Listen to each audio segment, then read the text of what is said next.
મતલબ કુંવારા જ હતા. કુંવારા અને હતા. કુંવારા હતા ને મરી ગયા. કુંવારા હતા ને મરી ગયા. હા, એના ભાગની જગ્યા, જમીન ને ઘર તમારા હાથમાં છે. હા, એ જગ્યામાં અમે જ રહીએ માં. એ જ જગ્યામાં રહો છો ને? હા માં. ખાલી સાચું. ખાલી નહીં બોલતો ને. ના ના, સાચું સાચું માં. એકદમ એની સાચું. જગ્યા વાપરવી છે. હા એના હકની જગ્યા વાપરવી છે. હા. પણ એના 12 મહિને યાદ કરીને શ્રાદ્ધ નાખવું નહીં. એના નામે કોઈ પુનદાન કરવું નહીં. એના નામનો દીવો હાલવો નહીં. તો પછી પૂર્વજ શું કરે?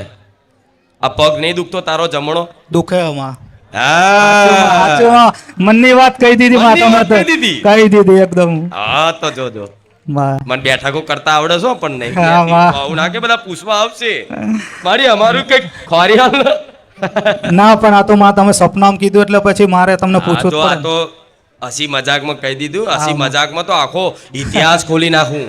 સાચું સાચું માં. પણ આ જાણવાનું જરૂર, આ બધું પ્રવચનમાં મેં કહી દીધેલું છે. હા માં. બધાને લાગુ પડે એવી આ પ્રવચનમાં વાત કરેલી છે. હા માં. હવે તમારે જાતે પ્રવચન જોવાના ને એમાં તમારી વાત પકડવાની અને આ વાતથી કઈક લોકોને સંદેશો મળશે, હા, સમાધાન મળશે. સાચું માં. હવે જેના ઘરમાં જેના હકનું ઘર છે હા માં. એ ઘરમાં તમે રહેતા હોય, હા માં. હવે એ પૂર્વજ પિતૃ થયા હોય, મતલબ ભૂત થયા હોય. મર્યા હા. પછી વ્યક્તિ ભૂત થાય. હા માં. ભૂત એટલે થાય કે એની કોઈ જીવ, એનું કોઈ જીવ, એની આમાં. કામનાઓ ધરતી પર રહી ગઈ હોય હા. એટલે એ વ્યક્તિ ભૂત થાય. હા. એની આગળ ગતિ થાય નહીં. એ મારું ઘર મારું ઘર મારું ઘર કરીને